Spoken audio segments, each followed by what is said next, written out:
नमस्कार शुद्धशील जी, बहुत-बहुत स्वागत है आपका। नमस्कार अंजू जी। सारे दर्शकों को मेरा जय श्री राम, हर हर महादेव। जय श्री राम, हर हर महादेव। ये हो क्या रहा है पश्चिम बंगाल में? ये कल्याण बनर्जी भी कह रहे हैं कि मैं पिट गया, मुझको लग गई, लेकिन मैंने वो वीडियो बार-बार देखा, मुझे तो एक बूंद खून नज़र नहीं आया, जो उनके सिर पर हम्म, हाथ लगकर वो घूम रहे थे। मतलब वहाँ पर हम्म। सारे के सारे ड्रामेबाज़ी भरे हुए हैं टीएमसी में, ममता बनर्जी से लेकर कल्याण बनर्जी से लेकर ये अभिषेक। हाँ बिल्कुल अंजू जी, एक्चुअली वहां पर लोगों को गुस्सा है, गुस्सा नहीं था ऐसे मैं नहीं बोलूंगा, लेकिन ये बीजेपी एक रेजिमेंटेड पार्टी है और हिंदू सनातनी ऐसे लोग होते हैं जो दूसरे के ऊपर अटैक नहीं करते हैं, प्रोटेस्ट करते हैं, तो वो सारी चीज ठीक था। लेकिन ये जो पत्थरबाजी का केस हुआ, ये जो हेलमेट हुआ, ये पूरा के पूरा एक कंस्पिरेसी थ्योरी है और कल्याण बनर्जी का ये नाटक उस कंस्पिरेसी थ्योरी को और भी मजबूत कर रहा है। ये कल्याण बनर्जी तो पहले से ही नौटंकी वाला है। आपको याद है कि वक्फ को लेकर जो जेपीसी बना था, जो हमारा लोकसभा राज्यसभा का जो ज्वाइंट पार्लियामेंट्री कमेटी था, वहां पर ये कल्याण बनर्जी बोतल उतार के, ग्लास का जो बोतल होता है ना, वो उठा के, तो तब का जो चेयरमैन थे जगदम्बिका पाल जी को, उनको फेंक के मारा और ऐसे करने गया तो उसका खुद का ही हाथ काट गया, वहां से खून निकल गया। तो ये कल्याण बनर्जी हमेशा नौटंकी करते रहते हैं और वही कंटिन्यू कर रहे हैं। पूरे के पूरे टीएमसी पार्टी ही नौटंकी करने वाला है, लेकिन नौटंकी से जो इसने फेस ऑफ कर रहा है, सबसे बड़ी बात है यहाँ पर भयंकर कंस्पिरेसी चल रहा है। मेन मुद्दा है अभिषेक बनर्जी, वो कभी भी किसी वक्त अरेस्ट हो सकता है, आज भी वो अरेस्ट हो सकता है। तो वो वहां पर जाने से मना करने के लिए ये सारे नौटंकी किया। और उससे भी बड़े बात है कि अभिषेक बनर्जी को देश छोड़ के भागना है, उसको फॉरेन में चले जाना है, ये इंडिया में वापस आना ही नहीं है, क्योंकि उसको बाकी जो जिंदगी है वो जेल में ही सर रहना है। तो इसलिए ये पूरा नाटक रचा गया और वो पूरा एक एक करके एक्सपोज हो रहा है अभी। आज तो सीआईडी ने पहले ही उसको सम्मन भेजा हुआ है अभिषेक बनर्जी को कि आज हम्म, भवानीपुर में जो हेडक्वार्टर है सीआईडी का, वहां उसको पेश होना है। तो अब जो हालात बना दिए हैं ममता बनर्जी ने कि बहुत गहरी चोट लगी है, बहुत हम्म। गंभीर रूप से जख्मी है, तो इन्होंने तो फर्जी मेडिकल सर्टिफिकेट ले लिया होगा ताकि अभिषेक बनर्जी पूछताछ के लिए हाजिर ना हो सीआईडी के सामने। हाँ वो तो कोशिश करेंगे, लेकिन उसमें काम नहीं चलेगा, क्योंकि देखिए, ये अब पहले से देखिए, जो मैं ये कंस्पिरेसी का थ्योरी बोल रहा हूँ, पहले ये वो जिसके घर जाता है संजू कर्मकार बोल के, बोलता है उसका पोस्ट पोल वायलेंस से मौत हो गया और उनका जो डेथ है वो भाजपा का जो गुंडे है वो उनको मार दिया पोस्ट पोल वायलेंस में। लेकिन पहले बात ये समझ लीजिए, ये संजू कर्मकार है कौन? ये संजू कर्मकार टीएमसी वर्कर था, एक गुंडे थे, और 2021 का जो पोस्टपोल वायलेंस है उसमें इसका नाम है। ये ओपनली रास्ते में दारू पीते थे, ये ओपनली रास्ते में गांजा पीते थे, वहां पर जो महिलाओं है उनके ऊपर ये असभ्य आचरण करते थे, टीका टिप्पणी करते थे। और सबसे बड़ी बात है कि वो उनका घर जो रिमोट एरिया में है, थोड़ा अंदर है, तो उसके घर तक वो रास्ते प्रॉपर नहीं कर सकते, इसलिए पूरे इलाका का डेवलपमेंट नहीं करने देंगे, जितना भी पैसा आएंगे वो खा जाएंगे। ये था संजू कर्मकर। तो उसके साथ जो पोस्टपोल वायलेंस का बात कर रहा है, 4 तारीख को हमारा रिजल्ट हुआ, 6 या 7 तारीख को वहां का एक लोकल क्लब है, मतलब वो किसी पार्टी का नहीं है, लोकल क्लब है। तो लोकल क्लब का जो लोग वहां पर रहते हैं, उसने ये संजू को बुलाया था और बोला कि भाई, तू टीएमसी के जमाने में जो भी करता था अभी वो तू नहीं कर पाएगा, तुझे यहाँ पर भद्र तरीके से रहना है, अगर नहीं रह पाता है तो कानून का जो भी कार्रवाई है तुझे करना पड़ेगा। और जब ये क्लब में होता है तो वहां पर जैसे होता है, 2-4 थप्पड़ उसको लगा है, इससे ज्यादा कुछ नहीं है। लेकिन ये इंसिडेंट हुआ है 6 या 7 मई को। अगर पोस्टपोल वायलेंस में उसका डेथ होता तो उसके बाद उसका तुरंत तबीयत खराब हो जाता, उसके बाद उसका कुछ ना कुछ हो जाता।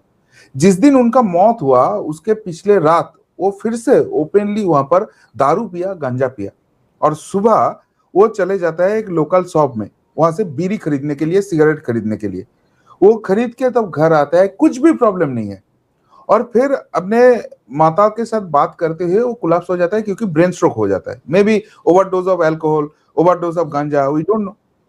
और जब ऐसे होता है तो उनके जो घर वाले हैं, अगर वो पोस्टपोल वायलेंस से होता तो वो चिल्लाते थे कि लोग आके मार रहे हैं, आजू बाजू के जो नेबर है वो लोग सब जान पाते, किसी को कोई खबर नहीं है।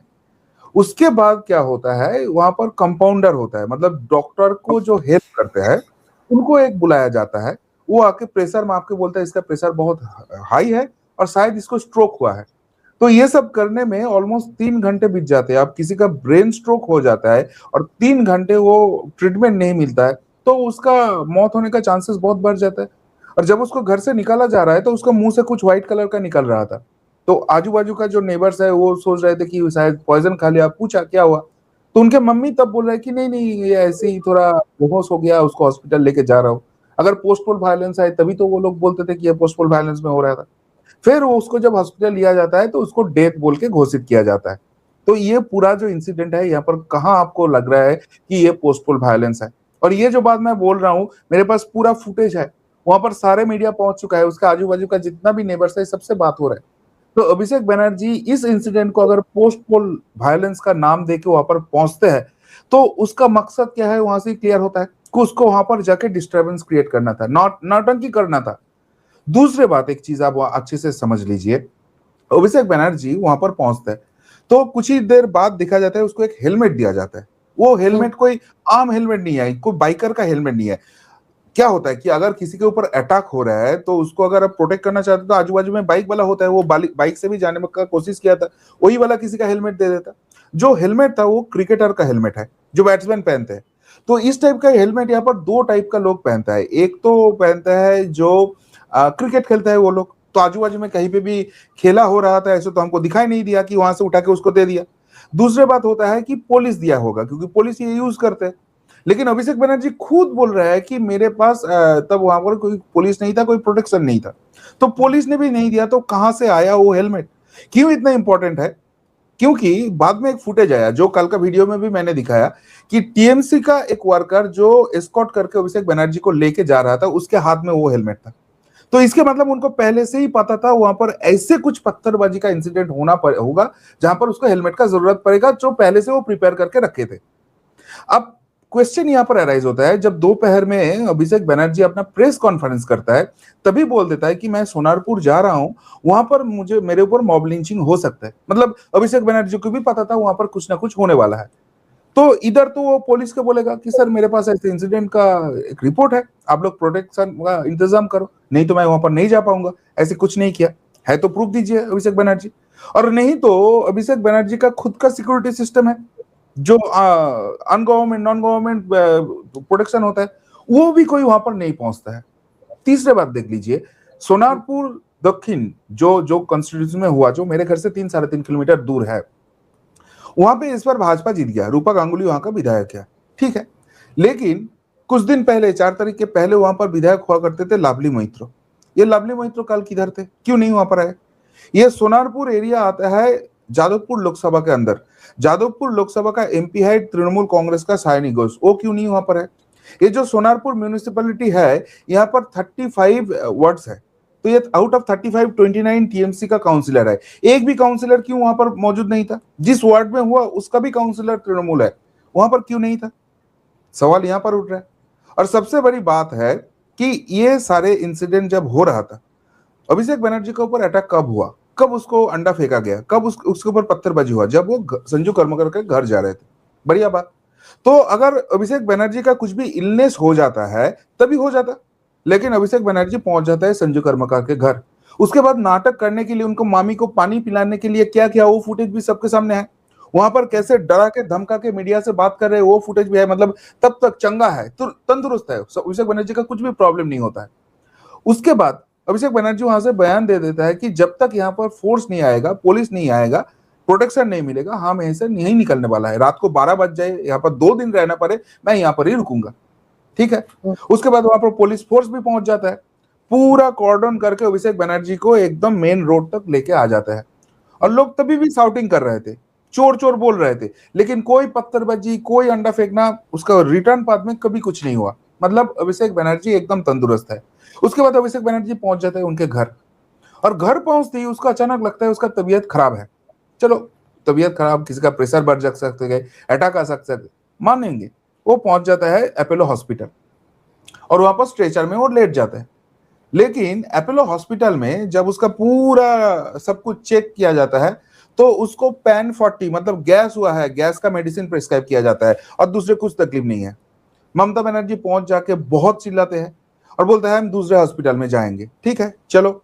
दूसरे हॉस्पिटल में जब जाते हैं तो वहां पर डॉक्टर वहां को प्रिस्क्राइब करता है कि आपके ऊपर अंडा फेंका गया है, बहुत बदबू आ रहा है, शायद वो स्मेल से आपका तबीयत ठीक नहीं लग रहा है, अब घर जाके अच्छे से नहा लो, फ्रेश हो जाओ, अब सब कुछ ठीक हो जाएगा। और ममता बनर्जी तब वहां पर प्रेशर क्रिएट करता है कि नहीं, यहां पर हमको एडमिशन ही चाहिए, और सीईओ के ऊपर प्रेशर डालता है और बोलता है कि ये जो एडमिशन नहीं हो रहा है क्योंकि जो डीसी मतलब पुलिस का जो कोलकाता पुलिस का एक हाई ऑफिशियल है, वो फोन करके डरा के धमका रहा है। तो पूरा जो सिचुएशन है वहां पर ममता बनर्जी के पास मोबाइल था, उनका सारे जो नेता वहां पर पहुंचे उनके पास मोबाइल था, एक भी उसका फुटेज वो दिखा नहीं क्यों पा रहा है कि ये फोन करके धमका रहा है। अगर ममता बनर्जी वो सुन रहे तो वीडियो कर लेंगे कि चलो ये मैं पूरा दुनिया को दिखाऊंगा, क्यों नहीं दिखा पा रहा है। और फिर ममता बनर्जी का दो बयान आता है जो बहुत इंपॉर्टेंट है। एक तो बोलता है ये अभिषेक बनर्जी के ऊपर जो अटैक हुआ है उसके यहाँ पर ब्लड क्लॉट हो गया है, सारे बॉडी में ऐसे हुआ है, लेकिन अभिषेक बनर्जी जब स्ट्रेचर में लेट के जा रहा है उसका बॉडी का बहुत सारे पार्ट ओपन है, दिखाई दे रहा है, वहां पर एक भी ऐसे कोई चीज नहीं दिख रहा है। और ममता बनर्जी वहां पर बयान देता है कि अभिषेक बनर्जी को बाहर लेके जाना पड़ेगा, विदेश लेके जाना पड़ेगा उसके ट्रीटमेंट के लिए। क्यों ये बयान आता है? क्योंकि आपको मालूम है अभिषेक बनर्जी के अगेंस्ट विधाननगर साइबर क्राइम थाना में एक रिपोर्ट हो गया था ये पोस्ट पोल वायलेंस क्रिएट करने के मामले में। अभिषेक बनर्जी चले गए हाई कोर्ट, हाई कोर्ट ने उसको प्रोटेक्शन दिया कि अगर अभिषेक बनर्जी को अरेस्ट करना पड़ेगा तो हाई कोर्ट से परमिशन लेना पड़ेगा, लेकिन अभिषेक बनर्जी इस टाइम इंटरोगेशन को फेस करेंगे, कोई भी इन्वेस्टिगेशन का पार्ट होगा तो उसका पूरा कोऑपरेट करना पड़ेगा, और इसके लिए वो देश छोड़ के नहीं जा सकता है हाई कोर्ट के परमिशन के बगैर। तो इसलिए ये जगह मिटाने के लिए क्या अभिषेक बनर्जी ये पूरा नाटक रचाया, ममता बनर्जी ने पूरा नाटक रचाया। ये सारा ड्रामा जो कुछ किया गया है, कहा तो ये भी जा रहा है ना कि वो जो लवली मित्रा उसने करवाया, क्योंकि जो 5 लोग गिरफ्तार हुए हैं वो सारे भी तो टीएमसी के कार्यकर्ता हैं। तो किस मुंह से एकदम ममता बनर्जी, कल्याण बनर्जी, अभिषेक बनर्जी कह रहा है कि बीजेपी का क्या धरा है, उनके कार्यकर्ताओं ने मुझे मारा, जबकि जो गिरफ्तार हुए वो सारे के सारे तो तृणमूल कांग्रेस के हैं। एकदम वही वही तो सवाल आ रहा है कि अचानक से टीएमसी के लोग भाजपा बन के क्यों मारेंगे उसको। तो इसके मतलब ये प्री प्लान था, ये हेलमेट से लेकर सब कुछ बोल रहा हूं। और दूसरे और एक चीज आप देख लीजिए, अभिषेक बनर्जी के गले में एक मोटा सा गोल्ड का चेन है, बहुत कॉस्टली है, देख के आपको पता लग जाएगा। तो किसी बंदे का मॉब लिंचिंग हो रहा है, उसका 60 फाड़ा जा रहा है और वो चेन इंटैक्ट है, कैसे ये हो सकता है। और ये जो पत्थरबाजी हुआ, अगर पत्थरबाज का कुछ करना ही था, अभिषेक बनर्जी उस रास्ते पे घुसने के बहुत देर बाद वो हेलमेट पहना, उसके पहले ही वो पत्थरबाजी हो जा सकता था, तब नहीं हुआ। जब उसने हेलमेट पहना तभी एक पत्थर आके यहाँ पर उसका हेलमेट के यहाँ पर लगा। अगर ये क्या प्योर कोइंसिडेंस इतना हो सकता है। और सबसे जो इंपॉर्टेंट बात मैं बोलने जा रहा हूं, देखिए ये सारे नाटक कब चालू हुआ, नाटक तब चालू हुआ जब सीआईडी की टीम अभिषेक बनर्जी के घर पहुंच जाता है 1/15 को, उसको एक नोटिस सर्व करने के लिए। क्यों? क्योंकि इस नोटिस में क्लियरली बोला था जो फेक साइन कांड हुआ है उसके लिए 1 तारीख 1 जून आज का दिन दोपहर 12 बजे अभिषेक बनर्जी को भवानी भवन मतलब सीआईडी का जो कोलकाता में हेडक्वार्टर है वहां पर पहुंचना है, उसको इंटरोगेशन किया जाएगा। क्यों किया जाएगा? क्योंकि सीआईडी ने ऑलरेडी असेंबली के रिक्वेस्ट में इन्वेस्टिगेशन चालू किया और वहां पर यह मिला है कि 4 टीएमसी एमएलए जो टीएमसी का उस मीटिंग में हाजिर नहीं था उसका फेक सिग्नेचर कर दिया, जिस मीटिंग को ये अभिषेक बनर्जी लीड कर रहा था, और वो फेक साइन वाला जो डॉक्यूमेंट है वो असेंबली में सबमिट हुआ है। अब इसमें दो पार्ट है, दो पहलू है इसका। एक तो है अगर अभिषेक बनर्जी इसमें इन्वॉल्व है, उसके इंस्ट्रक्शन में ये सारी चीज यह है, या अभिषेक बनर्जी खुद किया है, वो तो अरेस्ट हो जाएगा, वो जेल जाएगा, उसका जेल जाना कोई नहीं रोक सकता। दूसरी इंपॉर्टेंट बात है, अगर ये फेक साइन होता है तो टीएमसी का बहुत सारे एमएलए जो है उसका एमएलए सिर्फ खत्म हो जाएगा, खारिज हो जाएगा, वहां पर रीपोल हो जाएगा। और अभी तृणमूल का जो सिचुएशन है, अगर रीपोल होता है इधर तो भाजपा जीतेगा, और जो मुस्लिम बहुल सीट है वहां पर भाजपा अगर नहीं भी जीत पाते हैं तो वहां पर शायद वामपंथी जीत जाएंगे। टीएमसी तो कोई कहीं पे है नहीं, फलतन ने तो वो दिखा दिया। अभी ममता बनर्जी का लड़ने का जितना भी क्षमता है, ये 80 एमएलए उसका तो मैक्सिमम ही अभी उनके साथ नहीं है, बट फिर भी एज ए नंबर उनके साथ है, ऑपोजिशन पार्टी का उसको पोजीशन मिल रहा है, तो वो लेके वो पॉलिटिक्स करने का कोशिश करेंगे। लेकिन ये सारे एमएलए भी उनके हाथ से चले जाएंगे तो ममता बनर्जी का पॉलिटिक्स का बचेगा क्या। तो ये दो मेन रीजन है, एक तो अभिषेक बनर्जी को अरेस्ट के हाथ से बचाना है, ये सीआईडी इंटरोगेशन के हाथ से बचाना है और देश के बाहर भेजना है हाईकोर्ट को बाईपास करके, उसके लिए नाटक रचाया गया। और दूसरे पार्ट है अपने पार्टी को बनाना है, बचाना है, अपना पॉलिटिक्स को बचाना है, इसलिए सब लोग मिलके ये नाटक कर रहे हैं। लेकिन ये नाटक सबके सामने एक्सपोज हो गया, टीएमसी एक्सपोज हो गया, उसका पॉलिटिक्स खत्म हो गया। लेकिन ममता बनर्जी कह रही है कि मेरी राहुल से बात हो गई, इतनी चोट लग गई अभिषेक बनर्जी को, राहुल जी ने कहा है हैदराबाद ले आओ। हैदराबाद वही जगह जहां पर पवन खेड़ा इनकी पार्टी के वो भी जाके छिप गए थे। तो वहां जाने से क्या आपको लगता है कि वहां से बाहर भागने की कोई योजना हो अभिषेक बनर्जी की, क्योंकि वो देश छोड़कर जाना चाहते हैं जैसे आपने कहा, तो क्या वहां से फरार होने के चक्कर में वो? दो चीज देख लीजिए अंजू जी, ये ममता बनर्जी चीफ मिनिस्टर के साथ साथ पुलिस मंत्री के साथ साथ हेल्थ मिनिस्टर भी वेस्ट बंगाल के थे लास्ट 15 साल से। उन्होंने बोला कि हर डिस्ट्रिक्ट में उसने सुपर स्पेशलिटी हॉस्पिटल बना दिया और यहाँ पर लोगों के लिए स्वास्थ्य साथी कार्ड भी चालू कर दिया जिसमें सारे ट्रीटमेंट फ्री में होता है। तो अभिषेक बनर्जी का अगर तबीयत इतना भी खराब होता है, चले जाइए कोई गवर्नमेंट हॉस्पिटल में जो ममता बनर्जी के अंडर ही था। ये गवर्नमेंट तो बस कुछ ही दिन हुआ है आया है, तो वहां पर उसका एडमिशन ले लेंगे और उसको हैदराबाद जाने की जरूरत नहीं है।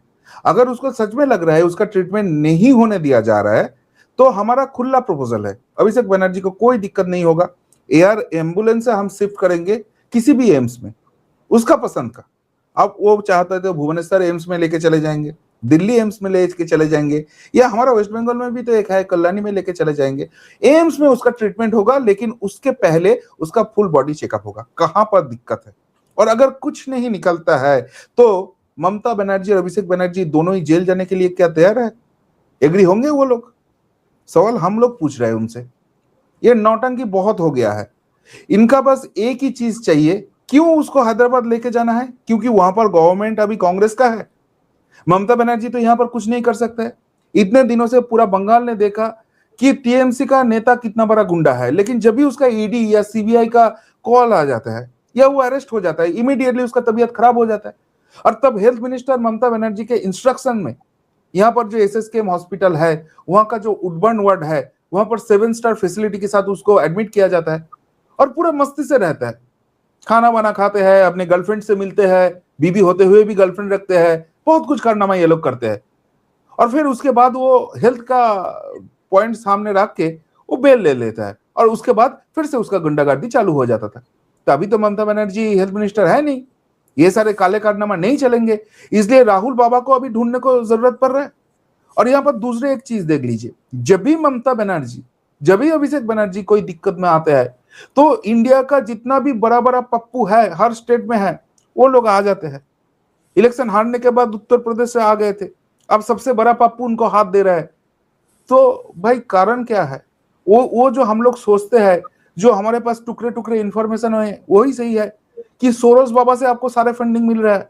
सोरोस बाबा के इंस्ट्रक्शन से अभी ये बंगाल का पप्पू को निकलना है, इसलिए ये बड़ा पप्पू, सबसे बड़ा पप्पू भारत का ये कर रहा है। लेकिन जिस तरह सर डरा सहमा है, अंडे पड़ने से व्हील चेयर पर पहुंच गया। मुझे तो लग रहा था कि बुआ ने जो व्हील चेयर 2021 में इस्तेमाल किया था शायद बचा कर रखा होगा कि जब भतीजे का ये हाल होगा, नौटंकी करनी पड़ेगी, तो उसी व्हील चेयर पर उसको बैठा दूंगी। वो भी तो उसी व्हील चेयर पर जाकर बैठ गया। और कितना डरा सहमा है वो वाला भाईपो, कहाँ चला गया जो 4 मई से पहले धमका रहा था कि 4 मई को 12 बजे देख लेंगे कि दिल्ली से कौन किसका बाप आएगा बचाने के लिए, हम सबका बैंड बजाएंगे वगैरह वगैरह। अब देखिए कितनी सिट्टी पिट्टी गुम है। और साथ ही साथ वो जो 17 प्रॉपर्टीज वाला मसला है, वो भी तो गले की फांस बन रहा है ना। उस पर भी तो जवाब देना है अभिषेक बनर्जी को कि कैसे इलीगल कंस्ट्रक्शन किया अपने घर में।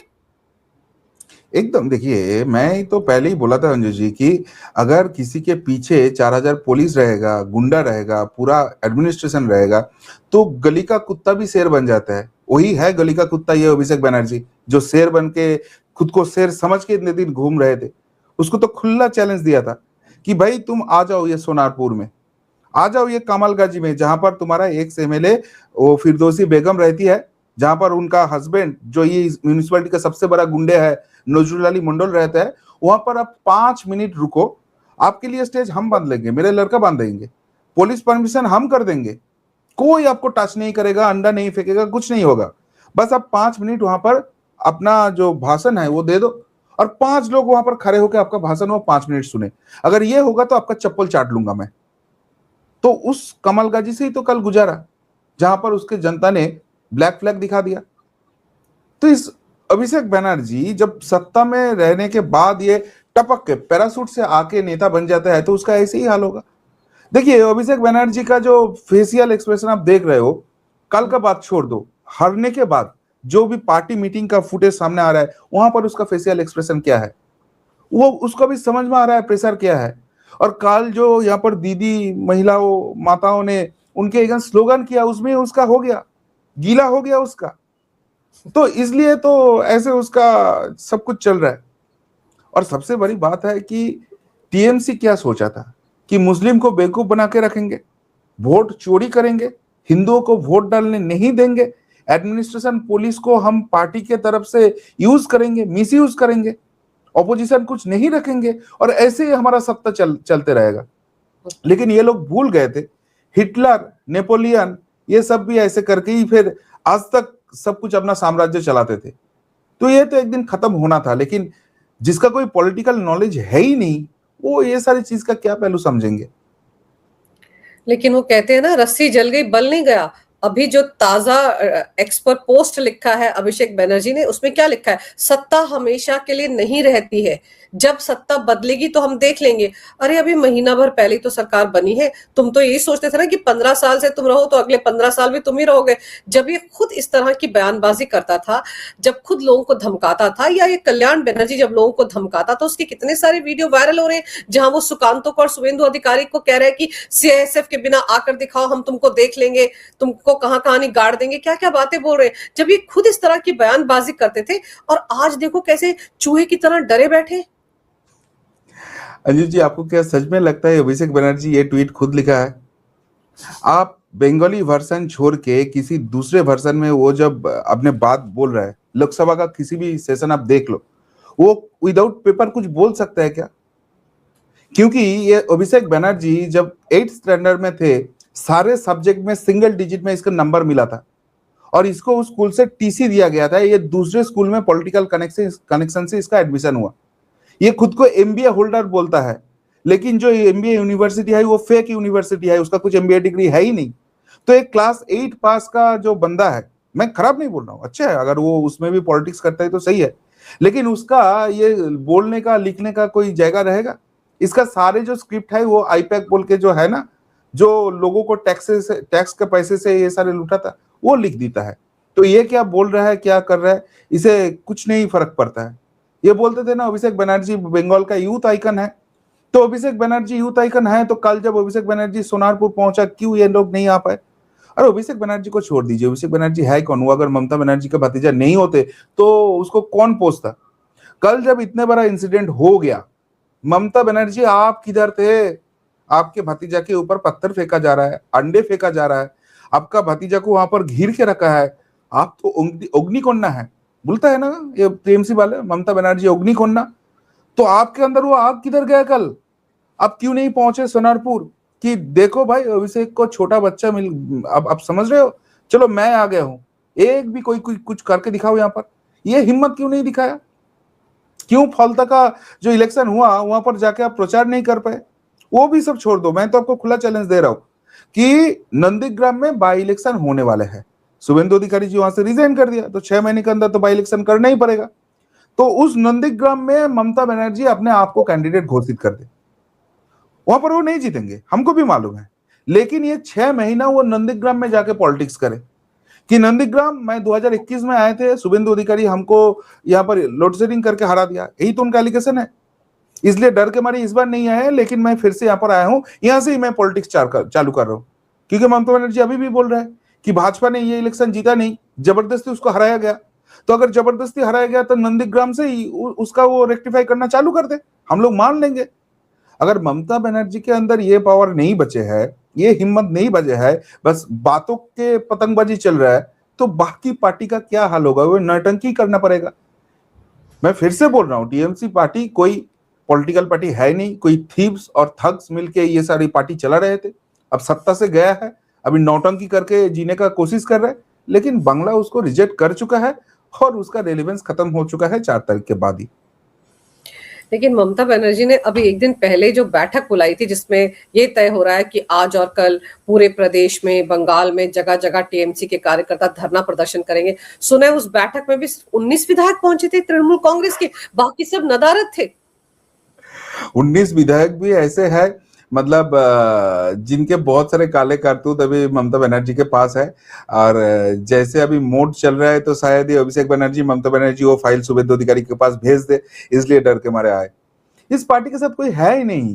अब सोच लीजिए ना, पहले जब ये धरना प्रदर्शन विधायक दल का था, इसका 80 एमएलए से बस 30 एमएलए वहां पर पहुंचता है, 50 एमएलए गायब हो जाता है। जब पहले बार ममता बनर्जी जीतने के बाद बाद जो विधायक हुआ नए, उनको बुलाया था, तो उस मीटिंग में क्या 21 या 11, मुझे नंबर याद नहीं है, वो मिसिंग थे। यहाँ पर ममता बनर्जी मीटिंग कर रहे हैं, वो लोग चले गए दिल्ली कांग्रेस से बात करने के लिए कि कांग्रेस ज्वाइन करना है। अब सोच लीजिए, कांग्रेस जिसके पास 2 एमएलए है, वहां पर जाके बाकी एमएलए बात कर रहे हैं मुझे ज्वाइन करना है। बहुत सारे लोग तो ये मुरलीधर सन लेन, मतलब जो बीजेपी का हेडक्वार्टर है, वहां पर लाइन देके खड़ा है। बीजेपी बोल दिया कि नहीं भाई, अभी तो नो एंट्री है, किसी चोर को नहीं लेना है, अगर चोर को लूंगा तो हमारा जो पार्टी है वो खत्म हो जाएगा, चोर से हम दूरी सही है। तो इसलिए बीजेपी नहीं जा पा रहा है। लेकिन वहां पर सौमिक भट्टाचार्य जी ने एक छोटा सा बयान दे दिया कि जो अच्छे तृणमूल है उसके लिए हम शायद फ्यूचर में सोचेंगे। अभी सब लोग तो हम मजा ले रहे हैं उसका कि भाई जो अच्छे है वो तो तृणमूल नहीं हो सकता है, जो तृणमूल है वो तो अच्छे नहीं हो सकता है। अगर कोई किसी को भी अच्छे तृणमूल करके ढूंढ पाता है और सच में वो अच्छे तृणमूल निकल पाता है, तो मैं उसको पर्सनली 10 लाख रुपए दूंगा, जो उसको ढूंढ के लेके आके देंगे। बट मजा ये हो गया कि सब लोग अभी सारे जो तृणमूल है वो अच्छे तृणमूल बनने का कोशिश कर रहे हैं। और अच्छे तृणमूल बनने का क्या फॉर्मूला है? ममता बनर्जी और अभिषेक बनर्जी को गाली दो। ममता बनर्जी, आप अभिषेक बनर्जी को क्यों लीडर बनाया? उसका कोई पॉलिटिकल वैल्यू है नहीं। और अभिषेक बनर्जी, तुम्हारा जो एरोगेंस था उसके लिए हम हार गए हैं, ये उनके ही लोग बोल रहे हैं, उसके ही लीडर बोल रहे हैं। तो मजा तो उनके पार्टी में चल रहा है, ये कोई पॉलिटिकल पार्टी नहीं, अभी जोकर बन गया है। हम लोग तो बहुत डरे थे कि हम जो कंटेंट क्रिएटर है ना, उनका अभी दिन खराब आने वाला है। क्योंकि ममता बनर्जी वो चलते हुए जो स्टैंड अप कमेटी करते थे, हर रोज हमको कुछ ना कुछ कंटेंट तो मिल ही जाता है, एक एक दिन 2-3, 3-3, 4-4 मिल जाता था। तभी ममता बनर्जी घर में घुस गए, एक भी बयानबाजी नहीं दे रहे, हमको कंटेंट क्रिएशन का जगह कहां से मिलेगा, अनुप्रेरणा कहां से मिलेगा? लेकिन ये पूरा तृणमूल पार्टी बना मिलके जो जोकर के तरफ काम कर रहे हैं ना, तो कंटेंट का तो कुछ कमी नहीं है। आप देख लो, इलेक्शन खत्म हो गया, लेकिन फिर भी अभी भी बंगाल फोकस में है। और वो एक साइड में तो भाजपा का डेवलपमेंट और जो भी कर रहा है वो तो है ही, लेकिन उससे भी ज्यादा इंपॉर्टेंस मिल रहा है कहां पर? ये टीएमसी पार्टी जो चपलूसी कर रहा है, जो जोकरगिरी कर रहा है, उसके लिए। तो कोई पार्टी का अगर पहचान ये हो जाता है, तो उस पार्टी का क्या वैल्यू है पॉलिटिक्स में, उसका क्या वैल्यू चल सकता है? लेकिन कितनी अजीब बात है कि जब चुनाव हुए थे तो यही राहुल गांधी जो है, इन्होंने वहां जाकर ममता पर करप्शन को लेकर, तोलाबाजी को लेकर वो सारे आरोप लगाए थे जो बीजेपी लगाती है ममता बनर्जी पर।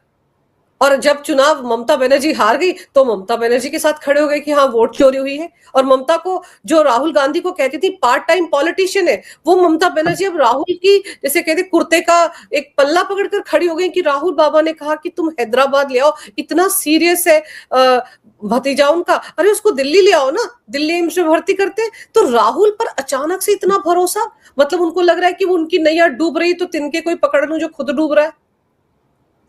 देखिए, पहले बात तो तृणमूल कांग्रेस पैदा ही हुआ ये कांग्रेस को तोड़ के। तो कांग्रेस और तृणमूल का अलग से डिफरेंस क्या है? और जब एक पार्टी तोड़ के दूसरे को बना लेते हैं तो उनके तो तालमेल कुछ होता ही नहीं है। लेकिन बार बार हमने देखा कि जब भी जरूरत पड़े दोनों आ गया, हाथ पकड़ लिया, एक प्लेट में बिरयानी खाया। ये ममता बनर्जी राहुल को क्या क्या बोला, राहुल ने ममता बनर्जी को क्या क्या बोला, सबको सब कुछ मालूम है। बट अभी जो बात चल रहा है कि ये लोग समझ गया है कि अकेले तो कुछ नहीं कर पाएंगे, तो इसलिए ममता बनर्जी शायद कांग्रेस वापस ज्वाइन कर रहे हैं, क्योंकि कांग्रेस के पास लीडरशिप है नहीं। और अगर तृणमूल कांग्रेस में ज्वाइन करता रहे तो जो ये जेल जाने वगैरह जो भी होगा, तो जो लॉयर सपोर्ट इतने दिन मिलता था, कैसे मिलता था? वो जो गवर्नमेंट का फंड होता था उसको ही मिसयूज करते थे, अभी तो वो कर नहीं पाएंगे। तो सारे जो ये वकील वगैरह है, सिब्बल सिंह भी क्या क्या का सब नाम है, तो वो सारे लोग कांग्रेस के थ्रू मिल जाएगा। तो कुछ ना कुछ तो चल रहा है, इसलिए दोनों में इतना प्यार है। और देखिए, मैं एक चीज हमेशा से बोलता हूँ, ये कांग्रेस तृणमूल ये सब कुछ छोड़ दीजिए, आप एक चीज सीधे से समझ लीजिए, वेस्ट बंगाल को पॉलिटिक्स को समझना है। यहाँ पर लड़ाई क्या है? भाजपा बना मुस्लिम लीग। अब इस मुस्लिम लीग का बहुत सारे फ्रेंचाइजी है, वो अलग अलग पॉकेट का अलग अलग नाम है, जब जरूरत पड़ता है एक साथ आ जाता है, नहीं तो एक दूसरे को गाली देता है, वो फायर फाइट का ढंग करता है। ये तृणमूल बोल दीजिए, कांग्रेस बोल दीजिए, सीपीएम बोल दीजिए, आईएसएफ बोल दीजिए, आईमीम बोल दीजिए, एजीयूपी बोल दीजिए, सारे ये मुस्लिम लीग का ही चैप्टर है, अलग अलग फ्रेंचाइजी, अलग अलग नाम है। आप एक चीज देख लीजिए, ये सारे जो एमएलए जीत के आए हैं, टीएमसी का तो 60% के ऊपर मुस्लिम नेम है, मुस्लिम एरिया से जीता है। कांग्रेस का 2 एमएलए दोनों ही मुस्लिम है, सीपीएम का 1 एमएलए मुस्लिम है, आईएसएफ का एमएलए मुस्लिम है, एजीपी का एमएलए मुस्लिम है। और जीता कहां से? जहां पर मुस्लिम 30% से ऊपर है। एक भी एरिया दिखा दो जहां पर हिंदू 30% के ऊपर है और यहां पर ये लोग जीत के आए हैं। तो मतलब ये मुस्लिम का भरोसा है, ये मुस्लिम लीग का टीम, और मुस्लिम लीग का भरोसा है ये मुस्लिम वोट। इसके अलावा और कुछ नहीं। फौलता का जो इलेक्शन का रिजल्ट है अंजू जी, उसको हम पूरा स्प्लिट एनालिसिस कर रहे थे कि कैसे कहां पर हुआ है। तो वहां पर लगभग 1,48,000 49,000 पोलिंग जो हुआ है ना, वो हिंदू ने वोट दिया, और भाजपा को वो 1,48,000 49,000 वोट ही मिला है। मतलब हिंदू वोट का ऑलमोस्ट 100% कंसोलिडेशन भाजपा की तरफ। ये 100% नहीं बोलोगे तो 99.5% आप बोल सकते हो, 0.5% इधर उधर बिखर गया है। उसके मतलब भाजपा के वोट बैंक के जो मुस्लिम वोट है वो एक भी नहीं है। ये मुस्लिम इतने दिन तृणमूल के साथ थे, अभी देखा तृणमूल खत्म, टाटा बाय बाय, चलो दूसरे पॉलिटिकल बात ढूंढ लेते हैं। लेकिन भाजपा के साथ नहीं आएंगे, डेवलपमेंट यहां पर होगा, एक्सपेक्टेशन है भाजपा उसके लिए सब कुछ करे, लेकिन वोट हम नहीं देंगे। तो ये अगर एटीट्यूड है इन लोगों का, तो फाइट तो क्लियर है, मुस्लिम लीग बनाम भाजपा। और यहाँ पर भाजपा का मिनिस्टर दिलीप घोष जो बोल रहा है, सब लोग बोल रहे हैं कि हाँ दिलीप दा का लाइन ही सही लाइन है, उस लाइन में ही चलना चाहिए। सबका साथ सबका विकास बंगाल में भूल जाओ, बाकी कहां पर हो रहा है हमको देखने का जरूरत नहीं है। जो हमारे साथ हम उनके साथ। पहले मुस्लिम को अपने जो धर्म का राजनीति है वहां से बाहर आना पड़ेगा। आप 2 वोट, मैं नहीं बोल रहा हूं 100% आपको देना पड़ेगा भाजपा को, लेकिन आप भी दिखाओ। भाजपा तो कभी कभी मुस्लिम कैंडिडेट कर देता है, उस कैंडिडेट को आप क्यों नहीं जिताते हो? वो कैंडिडेट जब दूसरे पार्टी में चले जाता है तब आपको अब जिता देता हो। तो ये एटीट्यूड से अगर चलेगा तो कैसे चलेगा? तो यहाँ पर जो राजनीति है वो पूरा क्लियर है। और ये कांग्रेस है, टीएमसी है, सीपीएम है, कोई फर्क नहीं पड़ता। क्योंकि ममता बनर्जी ओपन बोलते हैं, जो सीपीएम के साथ उन्होंने लड़ा कि अभी मुझे आगे चलना है तो मैं लेफ्ट या अल्ट्रा लेफ्ट के साथ भी चलने के लिए तैयार हूं, आप आ जाओ मीटिंग करो। पहले तो लेफ्ट बोल देता है कि नहीं नहीं आपके साथ नहीं करना है, आप करप्टेड है। लेकिन उनका ही नेता विकास रंजन भट्टाचार्य वो क्लियर बोल देता है, अगर ममता बनर्जी के साथ कोई नहीं रहेगा तो हम सीपीएम के विकास रंजन भट्टाचार्य उनके साथ खड़े रहेंगे। तो अलग किधर है? अब क्या कांग्रेस की बात कर रहे हो? सभी मिलके है। ये हुमायूं को भी टीएमसी से निकल के अलग सा पार्टी बना लिया।